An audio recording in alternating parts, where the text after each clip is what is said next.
قل اللہم مالک الملک تؤتی الملک من تشاء تنزع الملک ممن تشاء تعز من تشاء تذل من تشاء بیدک الخیر انک علی کل شیء قدیر. اب گویا یہ پیغمبر کو دعا کی شکل میں بشارت دی گئی ہے کہ یہ ناہنجار نااہل نالائق لوگ ماننے والے نہیں ہیں، یہ حسد میں مبتلا ہے. ان کو یہ اندیشہ کھایا جا رہا ہے کہ وہ جن باتوں کی پیشن گوئی کی گئی تھی کہ آخری پیغمبر آئے گے، کتاب وہ لائے گے اور دین کامل ہوگا، تو معلوم ہوتا ہے کہ وہ بات ہو گئی. اور اب بہرحال یہ حق ہو کے رہے گا اور ہم شکست کھائیں گے. اس حسد میں یہ زور لگا رہے ہیں، مخالفت کر رہے ہیں کہ یہ حق قائم نہ ہو سکے. لیکن تم اس کی پرواہ نہ کرو، تم اللہ تعالیٰ سے دعا کرو کہ اللہ ملک کا مالک تو ہے، تو جس کو چاہے بادشاہی دے اور جس سے چاہے بادشاہی چھینے، جس کو چاہے عزت دے، جس کو چاہے ذلیل کرے. تیرے ہی ہاتھ میں اختیار ہے اور تو ہر چیز کو کرنا. دیکھا آپ نے نبی صلی اللہ علیہ وسلم کو بشارت دی، ان کے اوپر لعنت کی، اسلام کی شوکت اور عظمت کے ظہور کی بشارت بھی اس میں دی. یہ تمام چیزیں بتا دی دعا کے اسلوب میں، اور یہ صاف صاف کہہ دیا کہ یہ ناانجار نالائق لوگ ماننے والے نہیں ہیں، یہ حسد میں مبتلا، تم ان کی پرواہ نہ کرو، تم اپنے رب سے جو کچھ اب آنے والا ہے اس کو باغو. نظم کے لحاظ سے سمجھ لیا آپ نے؟ بالکل یہ سمجھ میں آ گیا ہے نا. یہ دعا کے رنگ میں بشارت جو ہے قرآن مجید میں آپ کو میں بتانا چاہتا ہوں کہ کئی جگہ بڑی دعائیں، بڑی بشارتیں دعا کی شکل میں آئی ہیں. کیوں؟ اس کی وجہ یہ ہے کہ تاکہ ہمارے اندر کبر و غرور نہ پیدا ہو. خلوت ہے کہ ہماری وجہ سے، ہمارے کارناموں کی وجہ سے یہ بشارت، بلکہ اللہ کا فضل، اس کے احسان، اس کی نعمت.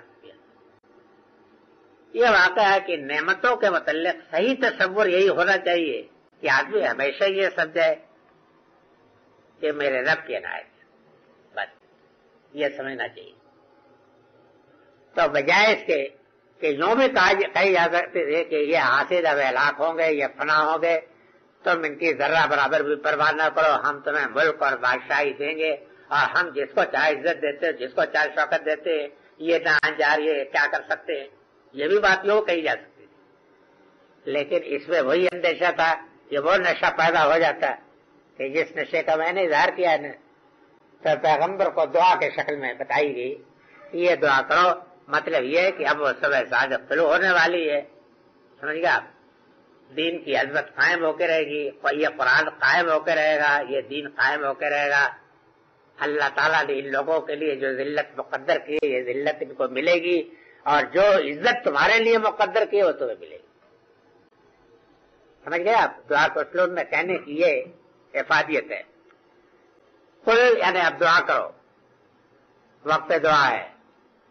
آپ دعا کرو کہ اے اللہ ملک کے مالک تو دیتا ہے ملک جس کو چاہتا ہے بادشاہی، اور جس سے چاہتا ہے چھینتا ہے. یعنی مطلب یہ ہے، یہ تو آپ کو معلوم ہوگا کہ یہاں منتشاؤں کے معنی کیا ہیں. ظاہر ہے کہ جن سے چھینا جا رہا ہے ان کی نالائقی پوری طریقہ ثابت کر دی گئی، ان کی فرض قرار کی جو بیان کر دی گئی.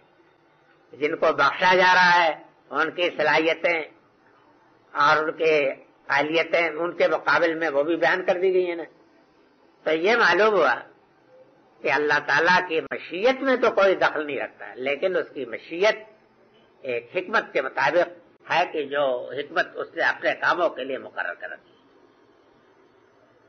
یہی الفاظ ہے کہ جن کی وجہ سے ہمارے متکلمین کو دھوکہ ہوتا ہے حل میں پہ کہ وہ جبر محض کو مانتے ہیں. سمجھے آپ؟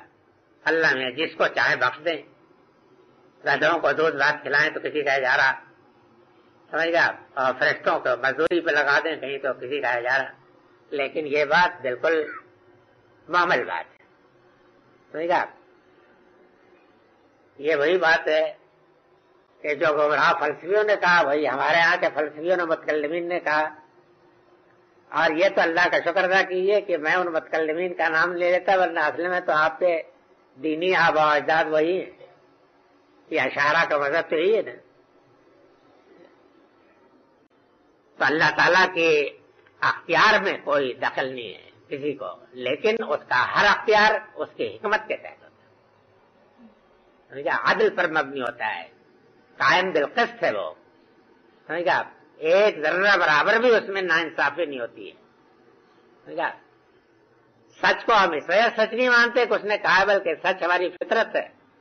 جھوٹ کو ہم اس لیے برا نہیں مانتے کہ اس نے کہا، بلکہ جھوٹ کی نفرت ہماری فطرت ہے، ہماری عقل کا تقاضا ہے، وہی اس نے ہمیں بتایا ہے، یہ چیز ہے۔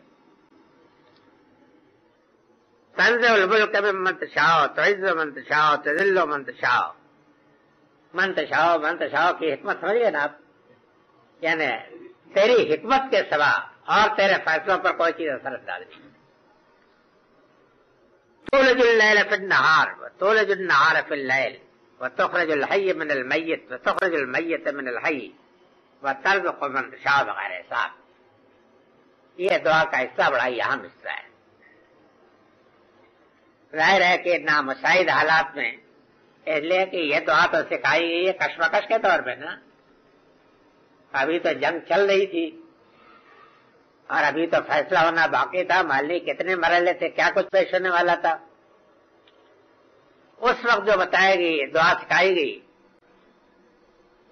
یہ بتایا گیا کہ جس کو چاہے تو ذلت دے اور جس کو چاہے عزت دے۔ تو اللہ تعالیٰ کی قدرت کو واضح کرنے کے لیے اب اس کے ساتھ اتنا اور بھی اضافہ کر دیا ہے کہ تو ہی ہے کہ جو داخل کرتا ہے رات کو دن میں اور داخل کرتا ہے دن کو رات میں، اور نکالتا ہے زندہ کو مردہ سے اور نکالتا ہے مردہ کو زندہ سے، اور جس کو چاہتا ہے بے اندازہ بے حساب۔ یعنی مطلب یہ ہے کہ رات کے بعد رات کا تسلط ذرا غور کیجیے، واقعی آپ لوگ بھی والے غور کرتے کہ نہیں؟ میں کبھی کبھی غور کرتا ہوں تو گھبراہٹ اٹھ بیٹھتا ہوں کہ اگر اب اس رات کے بعد صبح نہ آئے تب کیا ہوگا، کون لا سکتا ہے؟ تو واقعی ہے کہ میں گھبرا کے اٹھ بیٹھتا ہوں۔ اللہ، یہ اللہ ہی کی شان ہے۔ اور اسی طریقے سے دن کے بعد رات نہ آئے تب،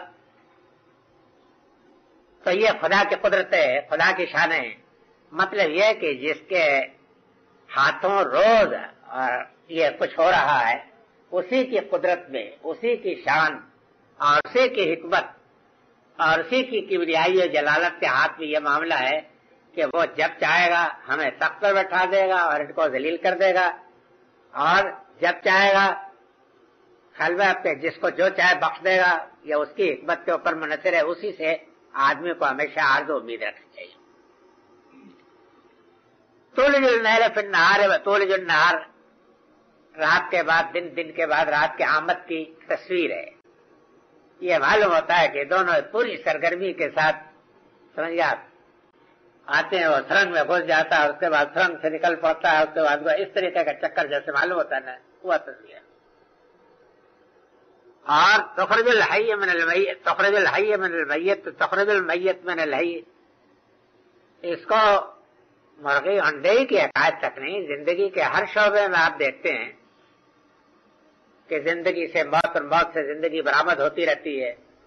یہ خدا کی شان ہے، خدا کی قدرت ہے۔ اس سے زمین خشک ہوتی ہے، گھاس کا ایک تنکا بھی نہیں ہوتا ہے، بارش کا ایک چھینٹا پڑتے ہی لہلا اٹھتی ہے، ہر طرف سبزے کی بانات بچ جاتی ہے کہ نہیں بچ جاتی ہے۔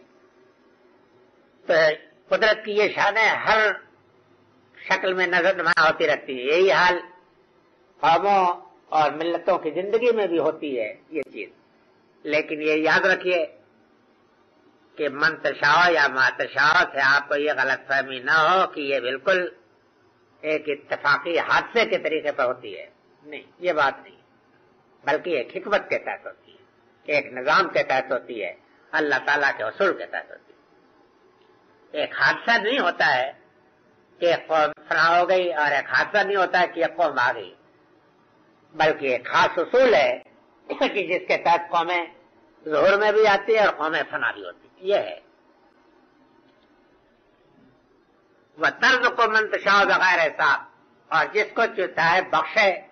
ترزقوں کا لفظ روزی دینے کے معنی میں محدود نہیں ہے، بخشنے کے معنی، جو بخشے، یہ عام لفظ ہے عربیت کے لحاظ سے. اور تو بخشتا ہے جس کو چاہتا ہے بغیر حساب. بغیر حساب کے معنی بے سان بے گمان. مطلب یہ ہے کہ سان گمان کچھ نہیں ہوتا, سمجھا, لیکن تمام اسباب علائم کچھ اور ہوتے ہیں اور بات کچھ ہو جاتی ہے. مطلب اس میں یہ ہوا کہ باوجود اس کے کہ ابھی تو حالات تو ایسے معلوم ہوتے ہیں کہ بڑی شدید کشمکش ہے, اس اندھیرے کے اندر سے روشنی کیسے نمودار ہوگی, لیکن اللہ تعالیٰ جب چاہے گا تو سورج دندناتا ہوا طلوع ہوگا اور تمام افق پر چھا جائے گا اور روشنی ہو جائے گی. اللہ تعالیٰ کی شان سے کوئی بات بعید نہیں. لا يتخذ المؤمنون الكافرين اولياء من دون المؤمنين ومن يفعل ذلك فليس من الله في شيء الا ان تتقوا منهم تقى ويحذركم الله نفسه والى الله المصير.